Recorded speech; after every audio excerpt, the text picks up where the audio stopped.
للہ رب العالمین والصلاة والسلام علی سید الانبیاء والمرسلین اما بعد فاعوذ باللہ من الشیطان الرجیم بسم اللہ الرحمن الرحیم الصلاة والسلام علیک یا سیدی یا رسول اللہ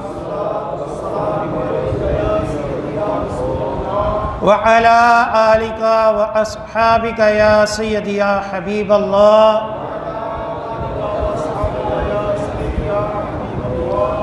الصلاة والسلام عليك يا سيدي يا نبي الله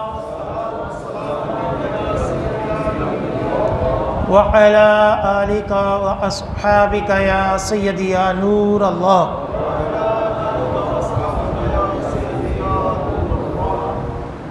الحمدللہ عز وجل نماز جمعہ کے لیے حاضر ہوئے ہیں. دعا ہے کہ رب تعالی ہماری اس ادنا سی حاضری کو اپنی بلند بارگاہ میں قبول و منظور فرمائے، اور جو کچھ اس جمعے میں بیان ہوگا اسے سمجھنے کی، اس کے اوپر عمل پیرا ہونے کی اور مجھے صحیح طرح بیان کرنے کی توفیق عطا فرمائے. آپ احباب جب بھی مسجد آیا کریں تو کوشش کریں کہ اعتکاف کی نیت کر لیں، کہ جب تک مسجد میں رہیں گے تو نفلی اعتکاف کا ثواب ملتا رہے گا. تو ایک مرتبہ سب نیت کر لیتے ہیں، نویت سنت الاعتکاف. آج ربیع نور شریف کی مناسبت سے جس موضوع کے اوپر میں بیان کروں گا وہ موضوع ہے کہ میلاد النبی صلی اللہ علیہ وآلہ وسلم کب سے رائج ہے. ہمارے یہاں کئی فرقے ایسے ہیں جو لوگوں کو گمراہ کرتے ہیں. ہر بات کے اوپر یہ کہتے ہیں کہ یہ تو بریلوی مولویوں نے اپنے کھانے پینے کے ڈھونگ رچا لیے، یہ ختم شروع کروا دیے، یہ میلاد شروع کر دیا. اس طرح لوگوں کو مس گائیڈ کیا جاتا ہے. آج جو میرا موضوع ہوگا وہ دلائل کے ساتھ، اور ان دلائل کے ساتھ جن کو منکرین بھی علماء، مستند علماء مانتے ہیں، بلکہ ان کی کتابوں کے حوالے دیتے ہیں. وہ جس کتاب کو ضعیف کہہ دیں، جس حدیث کو ضعیف کہہ دیں، اس کے اوپر عمل پیرا خود بھی ہوتے ہیں. تو ایک اصول بھی ہمیشہ یاد رکھنا چاہیے کہ کسی بھی مسئلے میں جب اختلاف ہو، خاص طور پر عقائد میں، تو یہ موجودہ سال اور اس سے جو پچھلے 200-400 سال ہیں ان کو سکپ کر کے ان سے پچھلے علماء کی اگر کتابیں اٹھائیں، یعنی 400 سال 300 سال اس کے اندر یہ فرقے مزید کئی نئے نئے بن گئے. حالانکہ داتا سرکار رحمۃ اللہ علیہ جب لاہور آئے تو یہاں اہل سنت بھی تھے اور حنفی بھی تھے، کوئی اور اس طرح کا کوئی فرقہ نہیں تھا. کتابوں سے ثابت ہے. بعد میں بنے، چند سو سالوں میں اور بنے، مزید اس دور میں اور بنتے جا رہے ہیں نئے سے نئے. تو اگر 200-300 سال پیچھے جائیں تو تمام مستند علماء کی کتابوں سے عقائد اہل سنت ہی ثابت ہوتے ہیں الحمدللہ. تو آج میں اسی موضوع کے اوپر بیان کروں گا کہ میلاد کب سے شروع ہے اور کن کن علماء کرام نے اس کو اچھا عمل کہا، اور کس طرح پچھلی امتیں اور امت محمدیہ، بلکہ صحابہ اور نبی کریم صلی اللہ علیہ وسلم کس طرح جو ہے وہ اپنے ولادت کی خوشی مناتے رہے ہیں انشاءاللہ. سب سے پہلے امام جلال الدین سیوطی، ان کی کتاب ہے الخصائص الکبریٰ، نبی کریم صلی اللہ علیہ وسلم کی خصوصیات کے اوپر کتاب لکھی ہے. یہ 911 ہجری میں ان کا وصال ہے، 911 ہجری. اب کتنی چل رہی ہے؟ 1444. سمجھ لیں 500 سال پہلے کے بزرگ ہیں، تقریباً 500 سال پہلے کے وہ بزرگ ہیں جن کو منکرین بھی مانتے ہیں۔ 74 مرتبہ جاگتی آنکھوں سے امام جلال الدین سیوطی نے نبی کریم صلی اللہ علیہ وسلم کا دیدار کیا ہے، 74 مرتبہ۔ آپ اپنی کتاب الخصائص الکبریٰ میں جلد نمبر 1 صفحہ نمبر 16 کے اندر آپ لکھتے ہیں، کیا لکھتے ہیں کہ ابن عساکر نے حضرت قریب رضی اللہ تعالی عنہ سے روایت کیا کہ سیدنا عبداللہ بن عباس رضی اللہ تعالی عنہما فرماتے ہیں، امام جلال الدین سیوطی الخصائص الکبریٰ میں صحابی رسول سرکار صلی اللہ علیہ وسلم کے چچا حضرت عباس کے بیٹے ان کی روایت نقل کرتے ہیں کہ حضرت ابن عباس فرماتے ہیں ہمیشہ اللہ تعالیٰ نبی کریم صلی اللہ علیہ وسلم کے بارے میں آدم علیہ السلام اور ان کے بعد سب انبیاء علیہ السلام سے پیشین گوئی فرماتا رہا کہ سرکار صلی اللہ علیہ وسلم آئیں گے، آخری نبی آئیں گے۔ اللہ تعالیٰ نے حضرت آدم علیہ السلام سے لے کر تمام نبیوں تک یہ پیشین گوئی فرمائی سرکار صلی اللہ علیہ وسلم کی آمد کے بارے میں۔ فرماتے ہیں قدیم سے، حضرت ابن عباس فرما رہے ہیں کہ قدیم سے سب امتیں نبی کریم صلی اللہ علیہ وسلم کی تشریف آوری کی خوشیاں مناتی رہے ہیں۔ حضرت ابن عباس صحابی رسول کیا کہہ رہے ہیں کہ تمام امتیں جو پچھلے زمانوں میں بھی گزری ہیں وہ سب کی سب امتیں نبی کریم صلی اللہ علیہ وسلم کی آمد کی خوشیاں مناتی رہی ہیں، اور حضور صلی اللہ علیہ وسلم کے وسیلے سے دشمنوں پر فتح کی دعائیں مانگتی رہی ہیں، یہاں تک کہ اللہ تعالیٰ نے حضور صلی اللہ علیہ وسلم کو بہترین امم یعنی بہترین امت اور بہترین زمانے اور بہترین صحابہ اور بہترین شہر میں ظاہر فرمایا۔ حضرت ابن عباس صحابی رسول یہ حدیث پاک بیان کرتے ہیں کہ تمام نبیوں تک اللہ تعالیٰ نے اپنے آخری نبی کی پیشین گوئی فرمائی۔ ہر نبی یہ پیشین گوئی کرتا رہا کہ آخری نبی حضرت محمد مصطفیٰ صلی اللہ علیہ وسلم آئیں گے، اور ہر امت اپنے نبی سے سن کر اس امید پر خوشیاں مناتی رہی کہ وہ آخری نبی ہم میں تشریف لائیں گے۔ ہر امت کیا خوشیاں مناتی تھی کہ وہ نبی کہاں آئے گا؟ ہمارے پاس آئے گا۔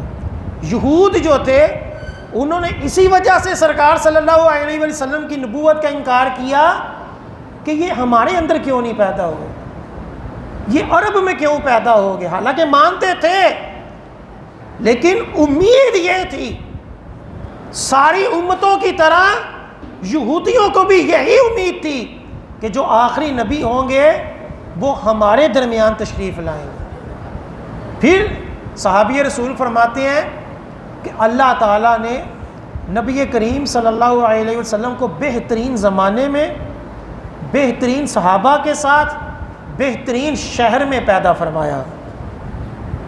یہ حدیث پاک بالکل واضح ہے کہ امت محمدیہ نہیں، پچھلی امتیں بھی سرکار کی آمد کی خوشیاں مناتی رہی ہے۔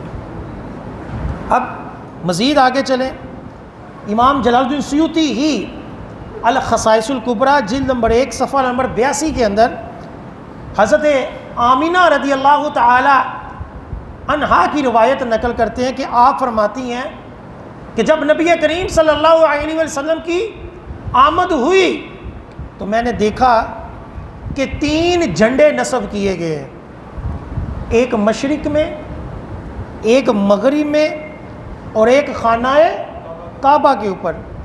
جب یہ 3 جھنڈے نصب ہوئے تو نبی کریم صلی اللہ علیہ وسلم کی آمد ہو گئی۔ یہ جھنڈے نصب کرنے والے کون تھے؟ حضرت جبرائیل امین علیہ السلام۔ ان جھنڈوں کو نصب کرنے کا مقصد کیا تھا؟ کیوں جھنڈے نصب ہوئے؟ ہم ابھی بھی کہتے ہیں یہ تسی کیوں جھنڈے لہراندے ہو؟ تو یہ تو سوال حضرت جبرائیل سے پوچھا کہ بھی آپ نے کیوں سرکار کی ولادت کے اوپر جھنڈے نصب کیے؟ اور روایت کون نقل کر رہے ہیں؟ امام جلال الدین سیوطی۔ کوئی عام مولوی ہمارا جیسا کوئی نقل کرے تو آپ لوگ کہہ سکتے ہیں یار مولوی صاحب اپنے کولوں ماری جاندے ہو، کوئی سند دے گل کرو۔ تو الخصائص الکبریٰ کے اندر کس نے نقل کیا؟ امام جلال الدین سیوطی۔ اور کس کا قول نقل کیا؟ سرکار صلی اللہ علیہ وسلم کی والدہ محترمہ کا۔ اور اس جھنڈے نصب کرنے میں کیا مقصد تھا؟ یہ خوشی کا اظہار ہے۔ یہ ولادت کی خوشی میں جھنڈے جو ہے وہ لہرائے جاتے ہیں۔ اسی طرح المعجم الکبیر للطبرانی کی حدیث پاک ہے، جلد نمبر 1 صفحہ نمبر 147۔ حضرت ابو العاص کی والدہ بیان کرتی ہیں کہ رسول اللہ صلی اللہ علیہ وسلم کی ولادت کے موقع پر میں بھی موجود تھی۔ جب آپ صلی اللہ علیہ وسلم کی ولادت قریب ہوئی تو ستارے اتنے قریب ہو گئے کہ میں نے کہا کہ ستارے مجھ پر گر جائیں گے۔ جب آپ صلی اللہ علیہ وسلم کی ولادت ہوئی تو ایسا نور نکلا جس نے کمرے اور گھر کو روشنی سے بھر دیا، نور کے علاوہ کوئی اور شے نظر نہیں آتی تھی۔ اب سوال یہ پیدا ہوتا ہے کہ یہ روشنی اتنی کرنے کا مقصد کیا تھا؟ یعنی ستارے اتنے قریب کیوں ہوئے؟ روشنی کمرے میں اتنی کیوں ہوئی؟ یہ بھی خوشی کا ایک اظہار ہوتا ہے۔ ایک مہمان ہمارے گھر میں آئے، اسی سارے گھر دیا لائٹاں بند کر دئیے تو یہ کیا ہوگا؟ یہ اس کی تشریف آوری کے لیے مناسب نہیں ہوگا، وہ محسوس بھی کرے گا کہ یار اندھیرا کر دے۔ لیکن ایک منکر مولوی جو میلاد کو بدعت کہے اور وہ کسی کے گھر میں جائے اور وہ اس کے اہتمام کے طور پر لائٹیں لگائیں، ٹھیک ہے، اس کے رستے کے اوپر کھڑے ہو کر جھنڈے لہرائے، تو کدی نہیں کسی مولوی نے کیا یار ہے تو بدعت، ادو تو بڑے خوش ہو کے ہار پاندے نے، ہاں جی ماشاء اللہ جی جو سرکار کی باری آتی ہے تو وہ تو بدعت شروع ہوئی ہے جی، کسی صحابی نے نہیں کیا تو کسی صحابی نے آپ کا استقبال بھی نہیں کیا۔ تو یہ حدیثوں سے ثابت ہے ولادت کے موقع پر آقا علیہ السلام کے جھنڈے بھی لہرائے گئے اور روشنی بھی کی گئی، اور یہ میں نے دونوں روایتیں پیش کی۔ اس کے بعد مزید آگے چلتے ہیں۔ مسلم شریف کی حدیث پاک، نبی کریم صلی اللہ علیہ وسلم ہر پیر والے دن روزہ رکھتے تھے۔ جب پوچھا گیا تو آقا علیہ السلام نے فرمایا ذاک یوم ولدت فیہ و یوم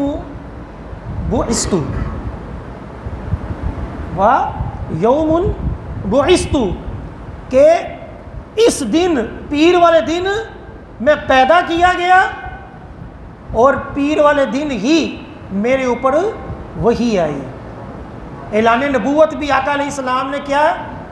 پیر والے دن، یعنی وحی بھی پیر والے دن آئی اور آپ کی پیدائش بھی پیر والے دن ہوئی، اس لیے آقا علیہ السلام پیر والے دن روزہ رکھتے تھے۔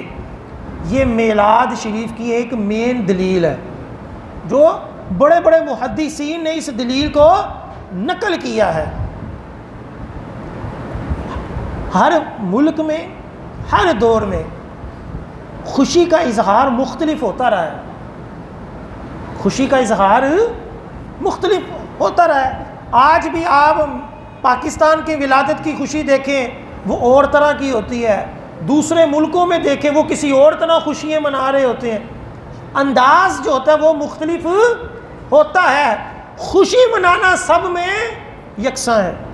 آقا علیہ السلام نے اپنے انداز میں، اب آقا علیہ السلام کا صرف روزے تک ہی محدود رہنا اور باقاعدہ اس دور کی طرح خوشی نہ منانا، اس میں کئی حکمتیں ہیں،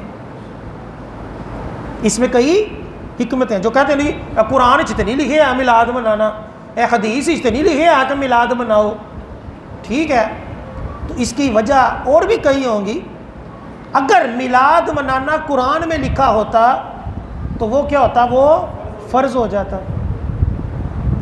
اگر میلاد منانا حدیث میں کہا ہوتا تو یہاں واجب ہوتا، یہاں سنت مؤکدہ ہو جاتا، ٹھیک ہے۔ جو چیز فرض، واجب اور سنت مؤکدہ ہو وہ ہر ایک کو کرنی پڑتی ہے، ہر ایک کو کرنی پڑتی ہے، لازم ہو جاتی ہے۔ تو شریعت کئی احکام میں، آقا علیہ السلام کئی معاملات میں ریگولر وہ کام نہیں کرتے تھے کہ کہیں میری امت کے اوپر لازم نہ ہو جائے اور میری امت مشقت میں نہ پڑ جائے، حالانکہ چاہتے تھے کہ ایسا ہو، میری امت کرے، مسواک کی ترغیب دی، لیکن لازم قرار نہیں دیا کہ میری امت ہر بندہ وضو کرتے وقت مسواک کہاں سے تلاش کرے۔ تو آقا علیہ السلام کا ایک عمل یہ تھا۔ دوسرا یہ ہے کہ جو چیز فرض یا واجب ہو وہ ہر ایک کے اوپر لازم ہے، چاہے وہ خوشی سے کرے چاہے وہ ناخوشی سے کرے۔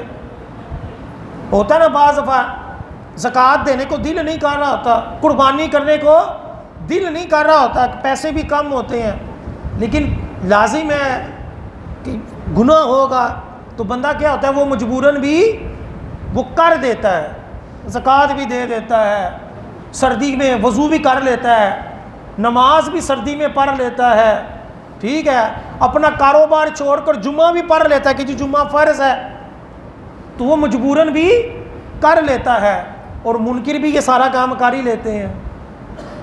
تو اللہ اور اس کے رسول نے یہ چاہا ہی نہیں کہ میلاد منکر بھی خوش ہو کر منائے یا مجبوراً بھی منائے، اس لیے اس میلاد کو مستحب کا درجہ رکھا کہ عاشق رسول ہی سرکار کی ولادت کی خوشی منائے۔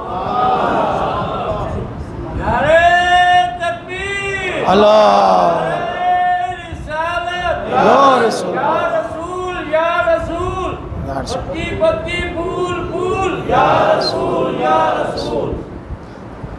اب آگے مزید چلتے ہیں۔ نسائی شریف کی حدیث پاک ہے، صحاح ستہ کی مستند حدیثوں میں سے ایک سنن نسائی بھی آتی ہے، اس کی جلد نمبر 2 صفحہ نمبر 310 کے اندر ایک حدیث پاک ہے۔ ہمارے یہاں ہوتا کیا ہے کہ جو منکرین ہیں، جو میلاد کو بدعت کہتے ہیں، خود اب تیزی کے ساتھ سیرت کانفرنس منانا شروع ہو گئے، تیزی کے ساتھ۔ شاد باغ ٹوکے والے چوک کے اندر ہر سال 12ویں کی رات کو باقاعدہ سیرت کانفرنس ہوتی ہے، تمام اپنے مسلک کے بڑے بڑے مولوی، اور وہ مولوی جو گلے پھاڑ پھاڑ کر میلاد کو اس وجہ سے بدعت کہتے ہیں جی صحابہ نے نہیں منایا، ٹھیک ہے، اور سیرت کانفرنس جیسے سارے نبی مناتے رہے ہیں، ٹھیک ہے، وہ مناتے ہیں، سارا کچھ چلتا ہے، لیکن جب میلاد کی باری آتی ہے تو اپنے اصول آ جاتے ہیں جی، جو کام صحابہ نے کیا ہو تو وہ کیا ہوتا ہے، وہ بدعت ہوتی ہے۔ تو جب ہم پوچھتے ہیں کہ سیرت کانفرنس کیا ہے تو پھر منہ ادھر ادھر کر لیتے ہیں، اور ہم پوچھتے بھی تو نہیں نا، ہمارے سنی آئے دن ہم سے ہی پوچھتے ہیں سورہ میلاد کتنے لکھے ہے، اور منکر سے بھی پوچھو کہ یار سیرت کانفرنس کہاں لکھی ہوئی ہے، اور توحید سیمینار کہاں منانے لکھے ہوئے ہیں، ٹھیک ہے، ان سے بھی تو کوئی سوال، ان سے کوئی نہیں پوچھتا، ساڈے کوئی ساری دنیا پوچھنا آئی جاتی، اور ہم ڈیفینس کے اندر ہی لگے رہتے ہیں۔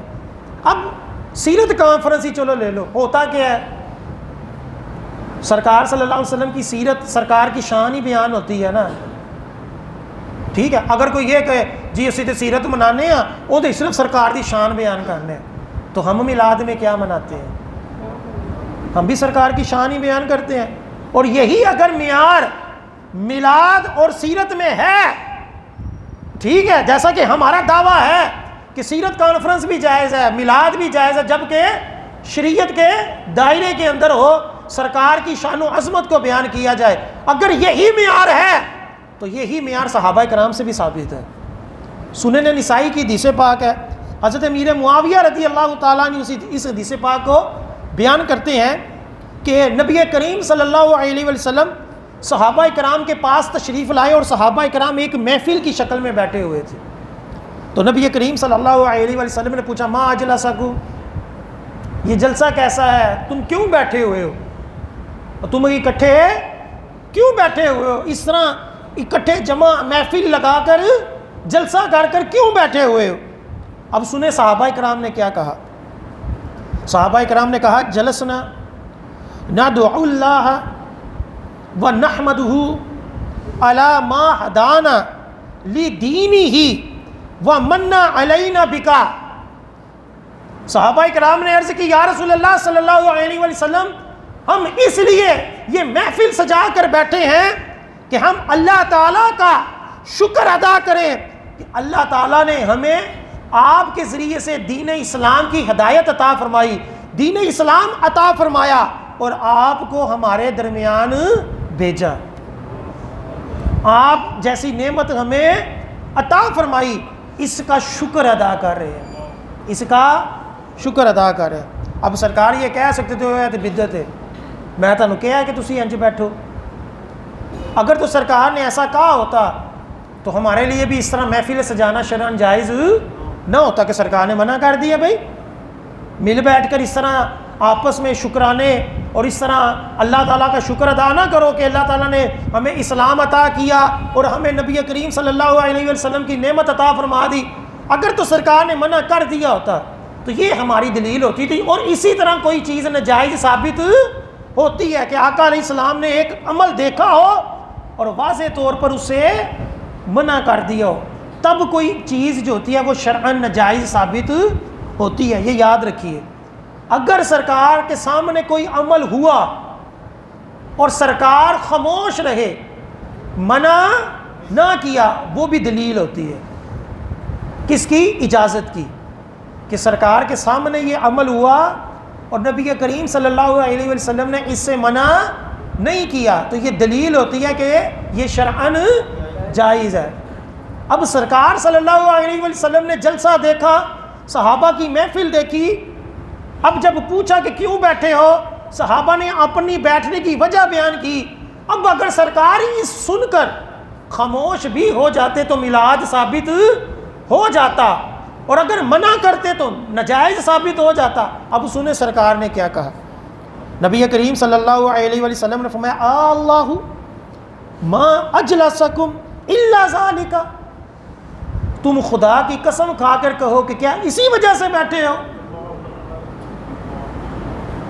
اب صحابہ کرام نے عرض کی اللہ ما اجلسنا الا ذالک، ہاں یا رسول اللہ ہم اسی وجہ سے محفل سجائے بیٹھے ہیں۔ اب سنیں آقا علیہ السلام نے کیا فرمایا۔ فرمایا اما انی لم استحلفکم تہمتا لکم، کہ اے میرے صحابہ میں نے تم سے قسم اس وجہ سے نہیں لی کہ مجھے تمہارے بیٹھنے کے اوپر شک تھا، میں نے قسم اس وجہ سے نہیں لی، میں نے قسم کیوں لی؟ انما اتانی جبرائیل علیہ السلام فاخبرانی ان اللہ عز وجل یباہی بکم الملائکہ، کہ میرے پاس جبرائیل امین آئے اور انہوں نے عرض کی یا رسول اللہ صلی اللہ علیہ وآلہ وسلم، صحابہ کرام کی اس محفل پر اللہ تعالیٰ فرشتوں میں فخر فرما رہا ہے۔ اللہ یا رسول اللہ صلی اللہ علیہ وسلم حق اچھا۔ یہ حدیث پاک کون سی ہے؟ صحاح ستہ کی، جس کو لے کر لوگوں کے اندر حدیثیں اپنے مطلب کی بیان کی جاتی ہیں۔ دیکھو جی ہے لکھیا ہے لکھیا ہے، جو سرکار کے بارے میں لکھا ہوا ہے وہ بھی تو بیان کرو، جو میلاد کا ثبوت ہے وہ بھی تو بیان کرو۔ بلکہ جامع ترمذی کی جو حدیث پاک ہے اس کے اندر باقاعدہ میلاد النبی کے نام پر باب باندھا گیا ہے، اور کانفرنس جو ہوتی ہے نا، کانفرنس یہ عربی کا لفظ نہیں ہے، یہ انگلش کا لفظ ہے، ٹھیک ہے۔ سیرت کانفرنس جو عربی کا لفظ ہی نہیں وہ جائز ہے، اور میلاد جو حدیثوں سے بھی ثابت اور عربی کا بھی لفظ، اور اتنی بڑی صحاح ستہ کی کتاب جامع ترمذی کے اندر باقاعدہ اس کے اوپر باب باندھا ہو، وہ بدعت ہو گئی صدقے اپنے اصول، گھر کے اصول۔ اب جامع ترمذی کی حدیث پاک کے اندر سنیں، صحابہ کرام کی طویل حدیث پاک ہے، صحابہ کرام اسی طرح جلسہ کر محفل سجائے نبیوں کی شان بیان کر رہے ہیں۔ سرکار صلی اللہ علیہ وسلم صحابہ کی یہ باتیں پیچھے سے سن رہے ہیں۔ جب سارے نبیوں کی شان بیان ہو گئی تو آقا علیہ السلام نے فرمایا الا وانا حبیب اللہ ولا فخرا، اے صحابہ کرام میں اللہ کا حبیب ہوں اور مجھے اس کے اوپر فخر نہیں ہے۔ یہ اس سے بھی نبی کریم صلی اللہ علیہ وسلم کی اجتماعی طور پر شان و عظمت کو بیان کرنا جسے ہم میلاد کہتے ہیں، یہ صحابہ سے ثابت ہے۔ آگے مزید چلتے ہیں۔ چلو ہو سکتا ہے کہ کوئی یہ کہے کہ یار یہ تو آپ نے زبردستی ثابت کی ہے، چلو مزید آگے چلتے ہیں۔ حضرت ابن جوزی رحمۃ اللہ علیہ، ان کا جو سن وفات ہے وہ 557 ہجری ہے، 557 ہجری۔ اب کون سا سن چل رہا ہے؟ 1444، سمجھ لیں 1900 سال پہلے، 900 سال یا 1000 سال کے پہلے ان کا دور بنتا ہے۔ وہ اپنی کتاب المیلاد النبوی اس کے اندر کیا لکھتے ہیں سنیں۔ امام ابن جوزی رحمۃ اللہ علیہ لکھتے ہیں اہل مکہ، اہل مدینہ، اہل مصر، اہل یمن، اہل شام، مشرق اور مغرب میں تمام بلاد عرب ہمیشہ سے نبی کریم صلی اللہ علیہ وسلم کی محفل میلاد کا انعقاد کرتے آئے ہیں اور ہمیشہ سے ربیع الاول کی آمد پر خوشیاں مناتے آئے ہیں، اور نبی کریم صلی اللہ علیہ وسلم کی ولادت کے تذکرے کو پڑھنے اور سننے کا بہت زیادہ اہتمام کرتے ہیں، اور مسلمان ان محافل کو سجانے، تذکرہ میلاد کرنے کے ذریعے اجر عظیم اور بڑی کامیابی حاصل کرتے ہیں۔ مکہ مدینہ میں بھی میلاد ہوتا رہا ہے، سعودی حکومت سے پہلے ترکیوں کے دور میں بھی میلاد ہوتا رہا ہے۔ ان منکرین کے جو بڑے مولوی تھے نا، جن کو یہ بھی مانتے ہیں، شاہ ولی اللہ، شاہ عبد الحق محدث دہلوی، انہوں نے بھی میلاد کے بارے میں واضح طور پر لکھا، اور شاہ ولی اللہ رحمۃ اللہ علیہ کے بیٹے نے، شاہ عبد العزیز محدث دہلوی نے، انہوں نے بھی مکہ کے اندر جہاں سرکار کی ولادت ہوئی اس جگہ پر باقاعدہ بڑے بڑے علماء کا آ کر سرکار کی ولادت کی خوشی منانا لکھا، اور یہ بھی لکھا کہ اس موقع پر میں بھی موجود تھا اور میں نے وہاں عجیب ہی سرور اور لذت پائی اور عجیب ہی نور پایا کہ جہاں سرکار کی ولادت کی مکہ کے اندر خوشی منائی جا رہی تھی۔ اور ابن جوزی رحمۃ اللہ علیہ کیا فرماتے ہیں؟ نہ صرف مکہ مدینہ، شام، مصر، بلکہ مشرق سے لے کر مغرب تک تمام مسلمان سرکار کی ولادت کی خوشیاں مناتے آئے۔ ابن جوزی کی اپنی سن وفات کیا ہے؟ 557 ہجری، اور وہ یہ نہیں کہہ رہے کہ ساڑھے دور تو شروع ہوا ہے، بلکہ وہ کیا کہہ رہے ہیں؟ مجھ سے پہلے بھی لوگ یہ میلاد مناتے آئے ہیں۔ پھر ابو الخیر امام سخاوی رحمۃ اللہ علیہ، ان کی سن وفات ہے 902 ہجری، 902 ہجری۔ اب کون سا سن چل رہا ہے؟ 1444، تقریباً 500 سال پہلے، ٹھیک ہے، جب یہ فرقے بھی نہیں تھے۔ چلو جی اس دور میں چلے جاتے ہیں نا، مسئلہ ہی حل کروا لیتے ہیں۔ لو جی یہ موجودہ دور میں ہندوستان پاکستان کے مولویوں نے ایجاد کیا ہے، چلو جی ہم مجھ سے پہلے پوچھ لیتے ہیں کسی مولوی سے، بڑے مولوی سے، ہاں بھائی آپ کے دور میں بھی میلاد منایا جاتا ہے؟ تو امام سخاوی جو بہت بڑے محدث ہیں، جن کی حدیثوں کے بارے میں تحقیقیں ہیں، حدیثوں کے بارے میں کتابیں ہیں، جن کی حدیث کو دلیل کے طور پر پیش کیا جاتا ہے، وہ کیا لکھتے ہیں؟ وہ لکھتے ہیں پھر اہل اسلام تمام اطراف اور شہروں میں ماہ ولادت رسالت مآب صلی اللہ علیہ وسلم عمدہ کاموں اور بہترین شغلوں میں رہتے ہیں، اور اس ماہ مبارک راتوں میں قسم قسم کے صدقات اور اظہار سرور، کثرت نیکیاں اور نبی کریم صلی اللہ علیہ وسلم کی ولادت کے اوپر کلام پڑھنا وہ رائج ہے، اور ان کی برکت سے ان میلاد منانے والوں پر فضل عظیم ظاہر ہوتا ہے۔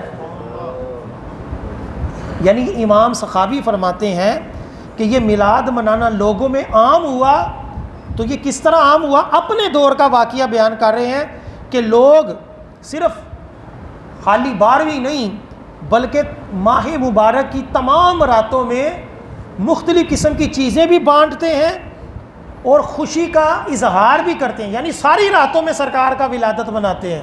یہ امام سخاوی اپنی جو ہے نا وہ دور کا بیان کر رہے ہیں کہ میلاد کی راتوں میں خوشیاں بھی مناتے ہیں، سرکار کی ولادت کے تذکرے بھی کرتے ہیں، اور اس ولادت کو منانے پر برکتیں بھی لیتے ہیں اور فضل عظیم بھی پاتے ہیں۔ یہ کون فرما رہے ہیں؟ امام سخاوی رحمۃ اللہ علیہ۔ اور آگے چلتے ہیں، انسان العیون ایک کتاب ہے جس کو سیرت حلبی بھی کہا جاتا ہے۔ امام حلبی بزرگ ہیں، 1044 ہجری میں ان کا وصال ہے، 1044 ہجری میں ان کا وصال ہے، سمجھ لیں 400 سال پہلے، 400 سال پہلے کے بزرگ امام حلبی اپنی کتاب کے اندر لکھتے ہیں کہ بعض نیک لوگوں نے خواب میں سرکار صلی اللہ علیہ وسلم کا جلوہ دیکھا۔ کسی نیک ہستیوں نے سرکار کا خواب میں جلوہ دیکھا اور کیا پوچھا؟ یا رسول اللہ صلی اللہ علیہ وسلم، جو لوگ آپ کی ولادت کی خوشی مناتے ہیں آپ ان سے خوش ہوتے ہیں؟ میں بتاتا نا تو آپ نے مولوی نے ہمیں اپنے کو لوگ قصہ سناتا ہے۔ ہمارے یہاں یہ بھی ہوتا ہے کہ کوئی بندہ کسی بزرگ کا کوئی واقعہ سنا دے تو فوراً انکار کیا جاتا، پتہ نہیں کتنے لکھے، ایویں ہی سنا دیتا ہے اپنے کو لوگ۔ یہ جو شک ہوتا ہے نا یہ بندے کو گمراہ کر دیتا ہے۔ ہاں اگر ایسا واقعہ سنا رہا ہے، ایسی بات سنا رہا ہے جو شرع سے ٹکراتی ہے تب ہم اس کو غلط کہیں گے۔ اگر وہ شرع سے نہیں ٹکراتی اور اگر بالفرض وہ جھوٹ بول رہا ہے تو اس کا وبال اس کے اوپر ہے، ہم اس کا جھوٹ نہیں کہہ سکتے یہ جھوٹ، ہمارے پاس جب کوئی ثبوت نہیں ہے۔ اب دیکھیں 400 سال پہلے کے بزرگ اپنی کتاب میں لکھ رہے ہیں کہ بعض صالحین نے، انسان العیون کے اندر یہ لکھ رہے ہیں کہ بعض صالحین نے خواب میں جب سرکار سے پوچھا آپ ولادت کی خوشی پر خوش ہوتے ہیں تو سرکار نے فرمایا من فرح بنا فرحنا بہ، جو ہماری ولادت پر خوش ہوتا ہے ہم بھی اس سے خوش ہوتے ہیں۔ واضح طور پر اسی طرح امام ابن حجر ان کے بارے میں یہی امام حلبی اپنی کتاب انسان العیون کے اندر لکھتے ہیں کہ بدعت حسنہ کے مندوب ہونے پر اتفاق ہے۔ ابن حجر وہ ہیں کہ جن کی بات کو لے کر منکرین بھی کہتے ہیں لو جی امام ابن حجر نے یہ کہہ دیا کہ یہ حدیث ضعیف ہے، جس حدیث کو وہ ضعیف کہہ دیں اس کو مان لیتے ہیں۔ اور امام ابن حجر ہی کیا فرما رہے ہیں کہ بدعت حسنہ بھی کوئی شے ہوتی ہے، ہمارے یہاں ہر بدعت ہے، ساری گمراہی ہیں بدعتیں، ہر بدعت گمراہی ہے۔ تو فرماتے ہیں بدعت حسنہ کے مندوب ہونے پر اتفاق ہے، اور میلاد شریف میں لوگوں کا جمع ہونا، سرکار کی ولادت کی خوشی منانا، یہ بھی بدعت حسنہ ہے۔ اب ایک امام کہہ رہا ہے کہ میلاد جو ہے یہ بدعت حسنہ ہے، اچھی بات ہے، لوگوں منائیں، اور اسی امام کی بات کو لے کر ایک مولوی بات پر دیکھو جی یہ حدیث ضعیف ہے، امام ابن حجر نے کہا ہے، وہی امام کہتا ہے کہ میلاد منانا اچھی بات ہے، جب میلاد کی باری آئے تو اس وقت انکار ہے، جب اپنے مطلب کی بات آئے تو وہی امام کیا ہے؟ بطور دلیل ہے۔ یہ ہوتا ہے ظلم، اور یہی ظلم ہمارے یہاں رائج ہے، اپنے مطلب کی حدیث اپنے مطلب کی آیت پڑھ کر سناتے ہیں تاکہ اپنا فرقہ جو ہے وہ قائم رہے۔ جو شریعت میں پورا اوور آل اصول ہیں اور جو صدیوں پرانے بزرگ جو مستند علماء ہیں ان کے جو اقوال ہیں، جو ان کی تعلیمات ہیں، ان کو گول کر دیتے ہیں، بس سائڈ پہ کر دو، ان کو نہیں، بس یہ قرآن سے حدیث سے ثابت، باقی مولویوں کی بات نہیں ہم نے ماننی۔ بڑی بات ہے، اپنی بات آئے تو آپ حدیث کو ضعیف ثابت کرنے کے لیے مولوی کو دلیل بنائیں، اور اسی مولوی نے جب کہا ہو میلاد منانا بھی اچھا عمل ہے اس کے بارے میں کہ جی میں نہیں مولوی کو مانتا۔ یہ تو یہودیوں والی بات ہے نا، ادھی گل مان لئی یا مطلب دی تھے، ادھی گل نہ مننی، ایسا نہیں ہوگا۔ اسی طرح اور آگے چلتے ہیں، وہ ثویبہ کا واقعہ آپ نے سنا ہوگا کہ جو نبی کریم صلی اللہ علیہ وسلم کی ولادت پر ابو لہب نے اس ثویبہ کو، جس لونڈی نے آ کر خوشخبری دی کہ آپ کے گھر بھتیجا پیدا ہوا ہے، تو جس انگلی سے اس نے اس کو آزاد کیا نا خوشی سے، سرکار کی ولادت کی خوشی سے، اسی انگلی سے اس کو پانی ملتا تھا جس سے اس کو عذاب میں کچھ راحت ملتی تھی. عذاب ختم نہیں ہوا تھا حالانکہ کافر تھا، لیکن سرکار کی ولادت کی خوشی میں جو آزادی کی وہ انگلی ایسے کی، اس کے بارے میں آپ جو ہے وہ بزرگان دین فرماتے ہیں کہ رعایت ہو گئی. اسی کو نقل کر کر علامہ جزری رحمۃ اللہ علیہ 833 ہجری کے بزرگ ہیں، وہ لکھتے ہیں کہ جب ابو لہب ایک کافر سرکار کی ولادت کی خوشی منائے اور اس کے اوپر رعایت ہو جائے، تو وہ مسلمان جو پورا مسلمان سرکار کا امتی ہے، اگر وہ سرکار کی خوشی مناتا ہے تو اس کے اوپر کیا فضل و کرم ہوگا، اس کے اوپر کیا فضل و کرم ہو. اسی طرح تفسیر روح البیان کے اندر کس صدی کے بزرگ ہیں؟ 1127 ہجری کے بزرگ ہیں، علامہ اسماعیل حقی رحمۃ اللہ علیہ. وہ فرماتے ہیں کہ میلاد کرنا حضور صلی اللہ علیہ وسلم کی تعظیم میں ہے، جب کہ وہ بری باتوں سے خالی ہو، کہ ناچ گانا نہ ہو، میوزک نہ ہو، قوالیے نہ ہو، آقا علیہ السلام کی شان و عظمت بیان کی جائے بغیر میوزک کے، اچھا کلام پڑھا جائے. فرمایا کہ یہ آقا کی تعظیم میں ہے. امام جلال الدین سیوطی فرماتے ہیں ہم کو حضور صلی اللہ علیہ وسلم کی ولادت پر شکر کا اظہار کرنا مستحب عمل ہے. ابن حجر حیتمی رحمۃ اللہ علیہ نے فرمایا بدعت حسنہ کے مستحب ہونے پر سب کا اتفاق ہے. میلاد شریف کرنا اور اس میں لوگوں کو جمع ہونا بھی اسی طرح بدعت حسنہ ہے. امام سخاوی رحمۃ اللہ علیہ نے فرمایا میلاد شریف 3 زمانوں میں کسی نے نہیں کیا، یعنی شروع جو 300 سال ہیں آقا علیہ السلام کے وصال کے 300 سال بعد، فرمایا 300 سال میں ثابت نہیں ہے، یہ ہم بھی مانتے ہیں، لیکن اس کے بعد 300 سال کے بعد یہ میلاد منانا ہر شہر میں، ہر ملک میں، اور ہر مسلمان اس کو مناتے رہے اور طرح طرح کے صدقات و خیرات کرتے رہے اور محفل میلاد کا اہتمام کرتے رہے، اور اس مجلس پاک کی برکتوں سے ان پر اللہ عز و جل کا بڑا فضل ہوتا ہے. امام ابن جوزی رحمۃ اللہ علیہ فرماتے ہیں میلاد شریف منانے کی تاثیر یہ ہے کہ سال بھر اس کی برکت سے امن رہتا ہے اور اس کی مرادیں پوری ہوتی ہیں. خوشخبری ہے جو یہ میلاد منائے. پھر فرماتے ہیں کہ حافظ ابن حجر عسقلانی اور حافظ سیوطی رحمۃ اللہ نے اس کی اصل سنت سے بھی ثابت کی ہے، اور فرماتے ہیں جو میلاد کو بدعت کہے، یعنی بری بدعت کہے، گمراہی کہے، یہ بزرگان دین اس کی ممانت، اس کا رد کرتے رہے ہیں. یعنی یہ وہ بزرگ ہیں جن کو منکرین بھی مانتے ہیں. ان سب بزرگوں نے میلاد منانے کو مستحب کہا، اگرچہ ہم بھی اس کو سنت نہیں کہتے، میلاد منانے کو مستحب عمل کہتے ہیں. لیکن بزرگان دین نے، بڑے بڑے امام ابن حجر نے اور امام جلال الدین سیوطی نے یہ بھی ثابت کیا کہ اس کی اصل سنت سے بھی ثابت ہے کہ سرکار خود ہر پیر والے دن روزہ رکھتے تھے. کسی حد تک میلاد سنت سے ثابت ہے، لیکن ہم سنت نہیں کہتے، ہم اس کو مستحب کہتے ہیں. تو جس طرح سیرت کانفرنس مستحب ہے اسی طرح میلاد منانا بھی مستحب ہے. اگر کوئی بندہ سیرت کانفرنس کو تو جائز کہے اور میلاد کو بدعت کہے اور اصول یہ رکھے کہ میلاد صحابہ سے ثابت نہیں، تو اس سے یہ پوچھنا تو ہمارا حق بنتا ہے نا کہ سیرت کس صحابہ نے منائی ہے بھائی؟ جب سیرت جو ہے وہ بھی صحابہ سے ثابت نہیں، بلکہ لفظ سیرت ہے ہی انگریزی کا لفظ، وہ سارے فرقے منائیں، ٹھیک ہے، اس وقت کوئی نہ بولے. اور جب میلاد منائے تو بیوہ بھی باہر آ جائے، جی میرا بیاہ کرا دینا سی اینے پیسے نا، ٹھیک ہے. کوئی کہتا ہے جی اینا کسی نے فلان نیک کام کر دینا سی. تو وہ سیرت کانفرنس جو مناتے ہیں وہ بھی نہ مناؤ، وہ انہی پیسوں سے غریبوں کی شادیاں کر دو. اے سارا کچھ میلاد دن یاد آنا، ٹھیک ہے. تو یہ لوگوں کو گمراہ کیا جائے.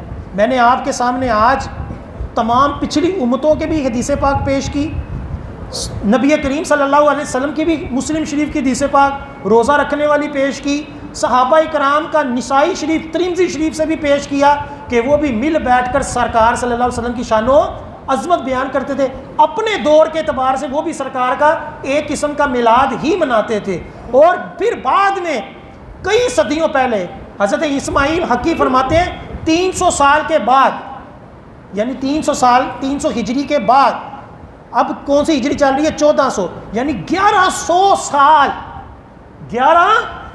سال ہو چکے تمام امت مسلمہ مشرق سے لے کر مغرب تک تمام ممالک میں امت مسلمہ 1100 سال تک میلاد نہ صرف مناتی رہی، بلکہ وہ محدثین، وہ فقہا، وہ علماء جن کو سارے منکرین اپنا پیشوا مانتے ہیں، انہوں نے واضح طور پر میلاد منانے کو اپنی کتابوں میں مستحب فرمایا.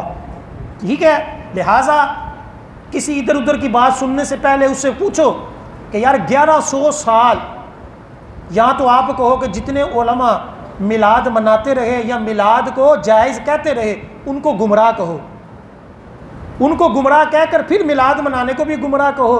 جب تم ان علماء کو بھی گمراہ کہہ دو گے تو پھر ان ساری حدیثوں کو جن کو تم دلیل بناتے ہو جی فلاں امام نے کہا اور جی فلاں امام نے کہا، وہی امام جب میلاد کا کہیں تو اس وقت تمہیں منکر ہو جاتے ہو، اور جب وہی امام شریعت کے مسئلے میں کوئی مسئلہ بیان کرے، کوئی حدیث کی شرح بیان کریں، اس کو تم مانتے ہو. تو ایسی دو رخی نہیں چلے گی. یا تو ان حدیثوں کا بھی انکار کرو، تو یہاں ان اماموں کی ساری باتوں کو مانو. جب ساری امت 1100 سالوں تک میلاد کو خوشی کا اظہار کرتے رہے اور اس کو اچھا عمل کہتے رہے، آج 1400 سال بعد کوئی مولوی، کوئی فرقہ آ کر یہ کہے کہ یہ بدعت ہے، تو حقیقت میں وہ تمام بزرگوں کو، تمام مسلمانوں کو گمراہ کہہ رہا ہے. اور آقا علیہ السلام کی واضح حدیث پاک ہے، جو مسلمانوں کو گمراہ کہے، آقا علیہ السلام کی یہ حدیث پاک یاد رکھیں، جو امت مسلمہ کی اکثریت کو گمراہ کہے، آقا علیہ السلام نے فرمایا وہ خود گمراہ ہے.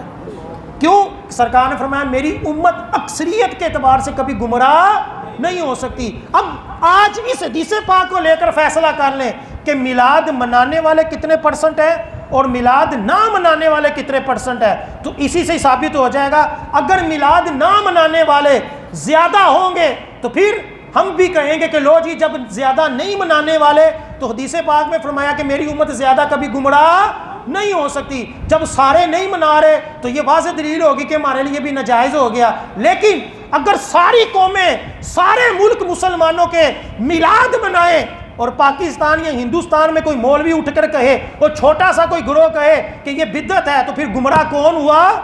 وہ ہوا کہ جو کم تر ہے. اکثریت کبھی گمراہ نہیں ہو سکتی. یہ سرکار کی حدیث پاک ہے. اللہ تعالی ہمیں اسی طرح ہماری نسلوں کو بھی سرکار کی ولادت کی خوشی منانے کی توفیق عطا فرمائے. آمین ثم آمین. ابھی اذان ہوگی، اس کے بعد آپ